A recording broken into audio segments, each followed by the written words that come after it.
Hello everyone, welcome back to the channel. I hope सभी अच्छे होंगे। और इवनिंग के टाइम से अपने ब्लॉग को स्टार्ट कर रही हूँ। अभी 4 बजे हैं और मैं जा रही हूँ अपने किचन में। और यहाँ पे मैंने डिप करके रखी है दाल, जो कि रात मैंने सोख करके रखी थी, मूंग की दाल। तो मैं सोची हस्बैंड के लिए आज चीला बना दूँ, बच्चों को भी पसंद है ये मूंग की दाल का चीला। कौन कौन बनाता है कमेंट करके बताना। पहले भी मैंने आपकी रेसिपी इसकी शेयर की थी, तो पीस रही हूँ इस वाले जार में, इसलिए पीस रही हूँ क्योंकि दूसरे वाले जार में प्रॉब्लम है। तो बड़े वाला जार एक जार में गड़बड़ हो गई,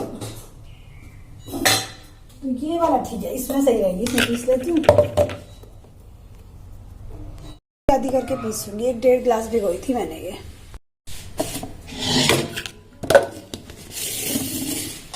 लाइट आई थी जैसे ही मैंने मिक्सी पे चढ़ाई इसको, जार को पीसने के लिए मिक्सी को ऑन किया तो लाइट चली गई। क्या दीदी बड़ी क्लास में आ गई ना, मानसी दीदी महक की, इसलिए 12 नहीं हुआ, 12 तो हो गया, दीदी से बड़ी है। तो दोस्तों मैं अभी अपनी किचन में आ गई हूँ और आए हुए हैं ससुर जी। तो अभी मैंने उनके लिए चाय बनाई थी और अभी मैं खाने की तैयारी कर रही हूँ रात के। तो ये दाल भिगोई रखी थी, आपको दिखाई थी, पीस के रख ली थी मैंने बाद में। तो बच्चे बात कर रहे हैं, दादाजी से बात कर रहे हैं बैठे हुए। और मैं जैसे वॉक के लिए मैं तैयार होकर बाहर को निकली, मैंने देखा रहे बाहर तो पापा जी खड़े हुए हैं। तो फिर मैं गई नहीं थी वॉक पे, वापस आ गई थी और फिर थोड़ा सा ये काम ख़त्म करके फिर 10 मिनट की वॉक करके आई थी सिर्फ। तो यहाँ पे मैंने तैयारी कर ली है और मेरे को पता नहीं था, मेरे को पता होता तो शायद मैं कुछ और ही बनाती, लेकिन आज मैं बहुत दिनों बाद बना रही हूँ ये। और इतनी जल्दी जल्दी फिर मैं और कुछ बना नहीं सकती, तो फिर मैंने अब यही बनाया। और वैसे भी ये अच्छी रेसिपी है हेल्दी है ना।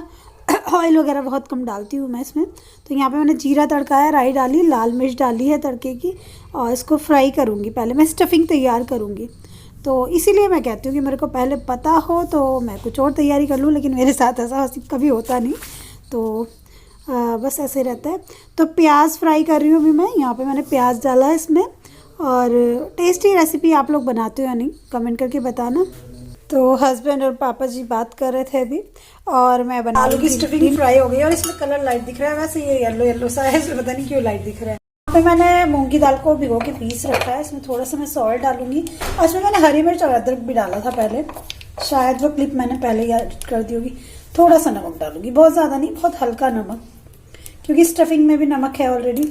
और इसको अच्छे से मिक्स देंगे, इसको अच्छे से मिक्स करना। इसमें थोड़ा सा पानी डालना है, बहुत ज़्यादा नहीं, क्योंकि टाइट ही रहता है।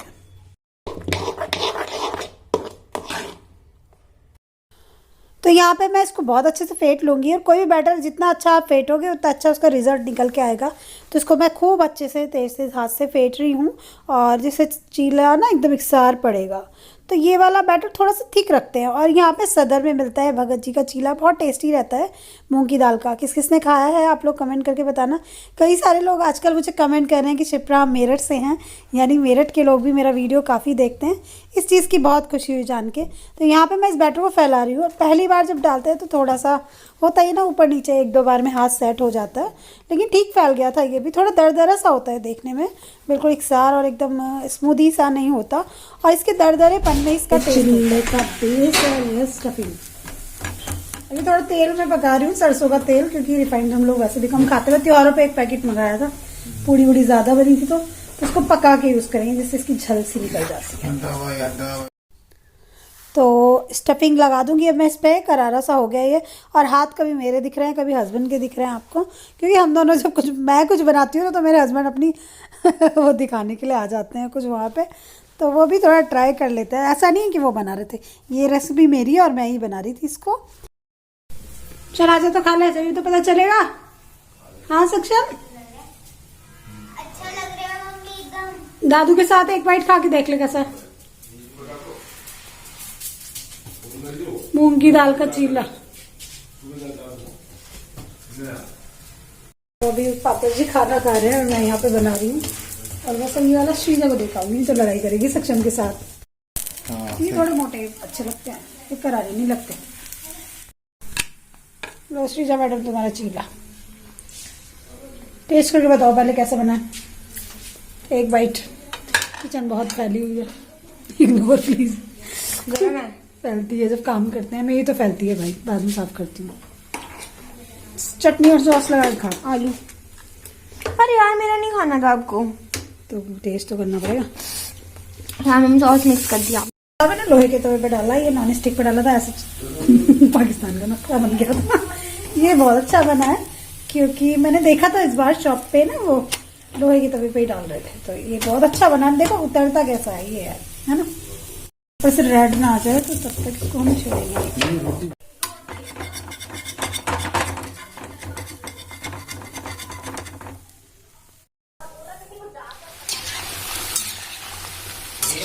और अभी है नेक्स्ट मॉर्निंग, और सुबह सुबह मैं ये पकौड़े क्यों बना रही हूँ आप सोचोगे, इतना कम ऑयल खाती है फिर भी ये बना रही है क्योंकि श्रीजा की ट्रिप है, स्कूल ट्रिप। तो आज कोई बच्चा मतलब सब बच्चों ने डिसाइड कर लिया था कौन क्या लाएगा, तो श्रीजा को लाना है पकौड़ा। तो श्रीजा के लिए मैंने पकौड़े बनाए और सक्षम के लिए लंच पैक करके दिया, और हस्बैंड तो अपना एग खाएंगे, और दादाजी के लिए मैंने सैंडविच बना दिया था और एक आध पकौड़ा उनको भी दे दिया था। तो ऐसे किया था दोस्तों, है ना। और ना तो मैं एग खाती हूँ ना बनाती हूँ, ना मुझे बनाना आता है, कभी मैंने खाया नहीं है। डॉक्टर ने बताया था एक बार तब खाया था, मैंने आपको बताया, वैसे मैं खाती नहीं हूँ, इसीलिए हस्बैंड एग अपना खुद बनाते हैं क्योंकि मेरे को। तो फ्रेंड्स बच्चे तो गए हैं स्कूल, और श्रीजा की आज स्कूल ट्रिप है, तो स्कूल वाले उनको कहीं बाहर ले जाएंगे, इसलिए ना सारे बच्चों ने डिसाइड किया, जैसे कोई मैक्रोनी लाएगा, कोई चिप्स लाएगा, कोई कोल्ड ड्रिंक की बोतल लाएगा, कोई पकौड़े बनवा के लाएगा घर से। तो अलग अलग रेसिपी सब बच्चे ला रहे थे जिससे कि वो एंजॉय कर पाए।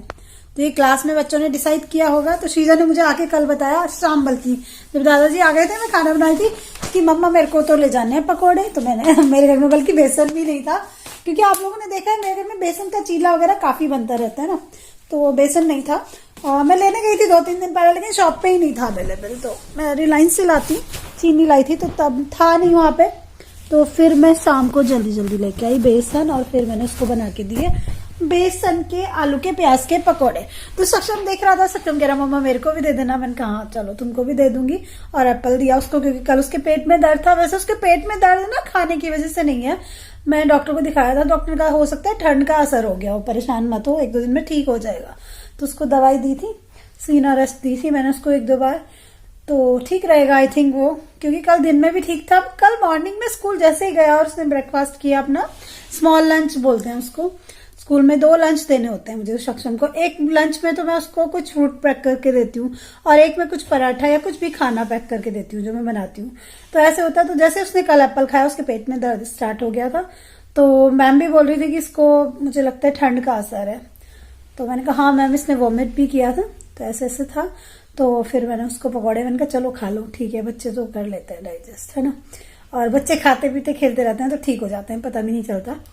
तो बस ऐसे है। और मेरे ससुर जी भी चले गए थे मॉर्निंग में जल्दी, पता है जैसे ही बच्चों का टाइम होता है वैसे ही ससुर जी का रेडी होने का टाइम हो जाता है। तो उस टाइम इतनी भागम भाग में ऐसा नहीं होता कि आप बहुत सारा कुछ कर पाओ। और रात में भी मैंने बच्चों को पढ़ाया बाद में, खाना बनाने के बाद में, क्योंकि सक्षम का टेस्ट चल रहा है, उसका क्लास टेस्ट है आज भी, तो बड़ा मुश्किल हो जाता है भागम भाग, लेकिन कोई बात नहीं, हो जाता है। तो फिर मैंने सोचा आलू से जल्दी से सैंडविच बना देती हूँ, तो जल्दी जल्दी ये वाली ट्रिक अपनानी पड़ती है हम लोगों को, है ना। और देखो आज कैसी रहती है सक्षम की तबीयत, स्कूल में आने के बाद ही पता चलेगा। और एक क्वेश्चन आया हुआ था आज, मैं कई दिन से सोच रही हूँ इस क्वेश्चन का रिप्लाई देने के लिए। एक्चुअली ये क्वेश्चन मेरे को कई बार आ चुका है, कुछ अलग अलग लोगों ने किया है, और क्वेश्चन कुछ बुरा भी नहीं है, ये निगेटिव भी नहीं कहूंगी, लेकिन जब आप लोग मुझे देखते हो, देखो मेरे यहाँ पिंपल निकल आए पता नहीं कैसे, तो जब आप लोग मेरे को देखते हो तो आप लोगों की भी क्यूरियोसिटी रहती है, जानने की इच्छा होती है। अगर आपको मेरे को देख के कोई क्वेश्चन दिमाग में आता है कि इसका आंसर मिले, तो जो कि गलत भी नहीं है ना। और इसको मैं सोचू कहीं पे टिका लेती हूँ कैमरे को, तभी आराम से मैं आपसे बात कर पाऊंगी, तो वो ठीक भी है। आप मेरे से कुछ पूछते हो, कोई प्रॉब्लम नहीं है उसमें। लेकिन क्वेश्चन दोस्तों मैं आपको बताती हूँ क्वेश्चन क्या है वो, और आंसर देना तो बनता है यार, हम लोग अपनी मर्जी से हैं यूट्यूब पे, तो आंसर तो देना ही पड़ेगा ना। तो मेरे पास एक क्वेश्चन आया था, वो पहले भी आया था, उन्होंने पहले भी किया था वो क्वेश्चन, कि जब डोनर आप थी हस्बैंड को किडनी देने के लिए, तो फिर आपको 5 साल क्यों लग गए, मतलब किडनी ट्रांसप्लांट में आपके हस्बैंड के इतना डिले क्यों हो गया, मतलब ये क्वेश्चन बार बार लोग पूछते हैं। तो जो लोग मेरे से शुरू से कनेक्टेड हैं, आई थिंक उनको इसका आंसर पता होगा, है ना, क्योंकि मैं कई बार बता चुकी हूँ। लेकिन जो लोग बीच में नए कनेक्ट होते हैं, जैसे ये ब्लॉग आज मेरा पहली बार कोई देखेगा, तो उसको मेरे बारे में नहीं पता, तो मे भी जो मुझसे ये क्वेश्चन हमेशा पूछते हैं, तो वो मुझसे बीच में कनेक्टेड है, शुरू से मेरे को नहीं जानते। तो मैं आज फिर से इसका आंसर दे रही हूँ वैसे मैं चाहती तो नहीं थी इसका आंसर देना, लेकिन जब कोई क्वेश्चन इतना उठता है तो उसका रिप्लाई हम लोगों को करना ही पड़ता है। तो देखो, मैंने आपको बताया था कि जब मेरे हस्बैंड का ये किडनी का प्रॉब्लम आया था ना, मेरा सक्शन बहुत छोटा था उस टाइम पे, कुछ मंथ का था, ऐसे ही था, 3-4-5 महीने का था सिर्फ। वो मेरी गोद में था। कुछ लोग कहते हैं ना कि तुम्हारे तो मतलब कुछ प्रॉब्लम नहीं हुई, तुमने ऐसे 5 साल किसी चीज को झेलना बहुत मुश्किल होता है। मेरा सक्शन मेरी गोद में था, वो 1 साल का भी नहीं था, ठीक है।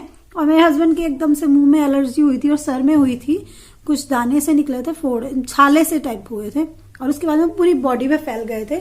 तो उसका ट्रीटमेंट चल रहा था यहाँ कनक में, मेरठ में। तो वहां से डॉक्टर इनका ट्रीटमेंट कर रहे थे, चेकअप कर रहे थे, लेकिन पता नहीं चल पा रहा था कि मतलब क्यों हो रहा है ये, मतलब इनको कोई आराम नहीं मिल पा रहा था। फिर डॉक्टर ने इनकी पूरी बॉडी के चेकअप किए, तो उसके बाद में उसमें आया कि किडनी में प्रॉब्लम है, ठीक है। तो वहां से ये प्रॉब्लम हमारी स्टार्ट हुई थी। फिर उसके बाद में क्या हुआ, इनको आराम नहीं मिल पा रहा था। तो फिर ये कंपनी में, जिस कंपनी में थे ना, तो वहां पे इनका मेडिकल इंश्योरेंस होता है, तो वो काफी अच्छा था। तब हम जिस कंपनी में हम लोग जॉब करते थे वो काफी अच्छी कंपनी थी, बड़ी कंपनी थी उस टाइम पे, 5 साल पहले, आज ऐसा नहीं है। तो उस कंपनी ने हमें दिल्ली रेफर कर दिया था, कैलाश, ग्रेटर कैलाश में, नोएडा में। तो वहां पे रेफर कर दिया था। वहां पे 1 मंथ के लिए एडमिट रहे थे, इनका ट्रीटमेंट चला था। इनकी हालत बहुत ज्यादा खराब थी, इनकी बॉडी से बाल ऐसे उतर जाते थे, आईब्रोज पे, और दाढ़ी के बाल यूं छूने से ऐसे निकल जाते थे, इतनी खराब इनकी हालत हो गई थी। जब वहां पे इनका चेकअप हुआ, सब कुछ हुआ, इनका ट्रीटमेंट चला, तो डॉक्टर ने फिर इनको पूरा रिसर्च किया, पूरी एक टीम लगी हुई थी। तो डॉक्टर ने कंक्लूजन ये बताया था कि इनकी जो किडनी है ना, तो वो जो फंक्शन कर रही है, 5 साल में बिल्कुल बैठ जाएगी, डैमेज हो जाएगी वो किडनी बिल्कुल। तो ऐसे रहा था दोस्तों। लेकिन जब आपके साथ में ऐसी कोई प्रॉब्लम होती है या फिर ऐसा कुछ आपके सामने केस आता है, तो कोई भी इंसान जिसकी फैमिली मेंबर कोई बीमार है, तो उसको यही रहता है कि मतलब वो हर जगह से ट्रीटमेंट लेके देखे। ऐसा तो नहीं है कि आप एक डॉक्टर के पास गए हो और उसने आपको बता दिया और फिर आप वहीं पे ठहर जाओगे और सोचोगे ये बस ट्रांसप्लांट ही होना है, ऐसा नहीं होता। तो आप लोग सोचते हो कि मतलब हर जगह का इलाज कराओ, आयुर्वेदिक भी, होम्योपैथिक भी, हमने सब ट्राई किया, बहुत कुछ ट्राई किया, तो इनको आराम नहीं मिल पा रहा था। तो फाइनली डॉक्टर ने हमसे पहले ही बोला था कि एक टाइम ऐसा आएगा कि किसी को किडनी देनी पड़ेगी, इनका किडनी ट्रांसप्लांट करवाना ही पड़ेगा। लेकिन आप लोग ट्राई कर लो, हम लोग मना नहीं करते भाई, अपने पेशेंट के लिए हर लोग ट्राई करते ही हैं। तो फिर हमने मतलब सब जगह सब कुछ कर लिया था। फिर हम लोग भी हार गए थे, हम लोगों को लगता था कि नहीं बस अब ट्रांसप्लांट ही करा लेते हैं, क्योंकि इनकी कंडीशन बहुत ज्यादा खराब होती जा रही थी। और मेरे हस्बैंड की मीटिंग चल रही थी, वो मीटिंग से फ्री होके आए हैं, ऑनलाइन मीटिंग थी उनकी। तो रूम में कुछ आवाजें हो रही हैं, इसलिए आप फिर कमेंट करोगे ना कि कौन है, जब बच्चे भी स्कूल गए हैं हस्बैंड। तो उनकी मीटिंग थी एक, अभी हम मीटिंग से फ्री होके आए। तो फिर उसके बाद में हम लोगों ने बहुत ट्राई किया, लेकिन नहीं हो पाया। फिर किडनी डोनेट का नंबर आया कि किडनी कौन देगा, क्या है। तो इस चीज के लिए काफी दिन तक बात चलती रही घर में, मतलब 2 साल तक हम लोगों ने इधर उधर ट्राई किया दोस्तों। उसके बाद में कोविड आ चुका था, है ना। तो कोविड में क्या हालत थी आप लोगों को पता है ही, घर से निकलने में भी लोग डरते थे। मेरे हस्बैंड उस टाइम पे डायलिसिस पे जाते थे, उनका वीक में 2 या 3 बार डायलिसिस चल रहा था कोविड के टाइम पे। और वो सारी वीडियोस मैंने डाली हुई है ना यूट्यूब पे, कितनी डरी हुई रहती थी मैं। तो फिर मैं अपने डॉक्टर से पूछा कि मतलब इसका प्रोसेस क्या होता है डोनेट का। तो डॉक्टर ने बताया कि कोई अगर फैमिली मेंबर ब्लड रिलेटिव इनको किडनी देगा तो वो ज्यादा बेटर रहेगा, तो वो ज्यादा अच्छा रहता है पेशेंट के लिए। तो हमने ट्राई किया, तो इनकी मम्मी है यानी मेरी सासू माँ, उन्होंने ट्राई किया, लेकिन उनकी किडनी मतलब उनके कुछ टेस्ट थोड़े से ऊपर नीचे आए, बहुत ज्यादा भी नहीं। वैसे उनके सारे टेस्ट अच्छे आए थे, लेकिन उनका किडनी फंक्शन इतना बेटर नहीं आया था। तो फिर डॉक्टर ने कहा कि कोई और ठीक रहेगा।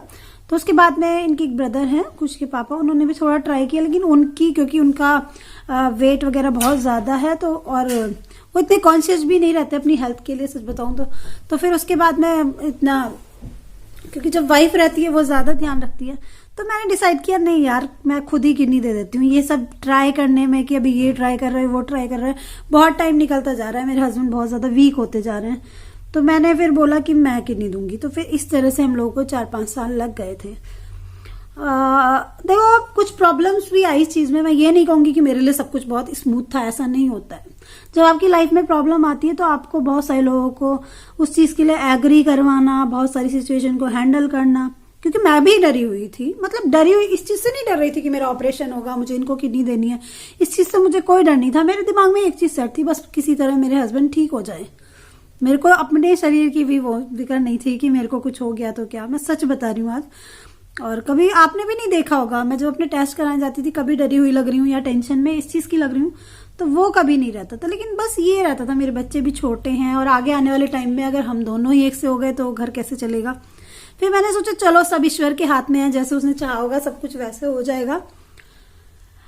लेकिन जहां तक ये बात है कि ये सब हुआ है, लेकिन इस चीज में मैंने सफर भी बहुत किया है, ये रियलिटी है। कुछ चीजें मैंने शो की हैं सोशल मीडिया पे, कुछ नहीं की। और बहुत सारी बातें आप नहीं बताते हो, बहुत सारी चीजें बताते हो। हर एक इंसान की लाइफ में कुछ अच्छा कुछ बुरा फेज होता है, तो हम लोग चाहते हैं कि अच्छी चीजों को ही सामने लाएं, जबकि कुछ लोगों ने व्यूज के लिए खराब चीजों को ज्यादा आगे रखते हैं ना। मैं नहीं चाहती कि कभी भी, सब ठीक है, अच्छा है सब कुछ। तो आई होप आपको इस सवाल का जवाब मिल गया होगा दोस्तों, है ना। तो इससे ज्यादा और क्या बोलूं, है ना। आई थिंक आपको आंसर मिल गया होगा कि जब डोनर मैं थी तो इतना टाइम क्यों लगा। और देखो, आप अगर एक वाइफ और आपके हस्बैंड को कुछ हो जाता है, बीमार हो जाते हैं, कुछ हो जाता है, तो लेडी तो वैसे ही बेचारी अधमरी हो जाती है ना। हर एक उससे बोल रही हूं मैं, जो है ना, हस्बैंड को बीमार नहीं देख सकती। दूसरा, लोग ना जज बहुत करते हैं। जज करने वाली प्रॉब्लम तो मेरे साथ आज भी रहती है कि जजमेंट बहुत किया जाता है, कि मेरे को जज बहुत किया जाता है, इसने ये नहीं किया, उसने ऐसे किया, इसने ऐसे और मैं उन चीजों को अब सोचती नहीं हूँ बिल्कुल भी। जैसे मुझे मन करता है वैसे करती हूँ, क्योंकि लाइफ उनको एक बार मिली है तो मेरे को भी एक बार मिली है ना। तो मेरी जिंदगी में मैंने जो किया है, अगर कोई मुझे कहने लगे कि वो ऐसे करता है वो वैसे करता है, तो जो मैंने किया है वो और किसी ने भी तो नहीं किया ना। तो फिर अब ये चाहे बात किसी को अच्छी लगे या बुरी लगे, तो ये थी स्टोरी। आई थिंक आपको अच्छी समझ में आ गई होगी। तो यहाँ पे मेरी चाय रखी है जिसको मैं भी पीऊंगी, और कल के ब्लॉग में मिलूंगी। तब तक के लिए bye bye, love you all my YouTube family. कोई भी चैलेंज लाइफ में आता है वो आपके लिए बहुत सारा स्ट्रगल लाता है, बहुत सारी प्रॉब्लम्स लाता है। बस वो बात अलग है कि मैंने उसको हंस के वो किया है हमेशा, ठीक है। कुछ चीजें लाइफ में बहुत खराब हुई थी, मैं नहीं चाहती कभी मैं सोशल मीडिया पे शेयर करूं, लेकिन कभी मेरी लाइफ में वर्स्ट कंडीशन आई है या फिर कुछ ज्यादा प्रॉब्लम आए तो सच बोलने में कोई बुराई नहीं होती।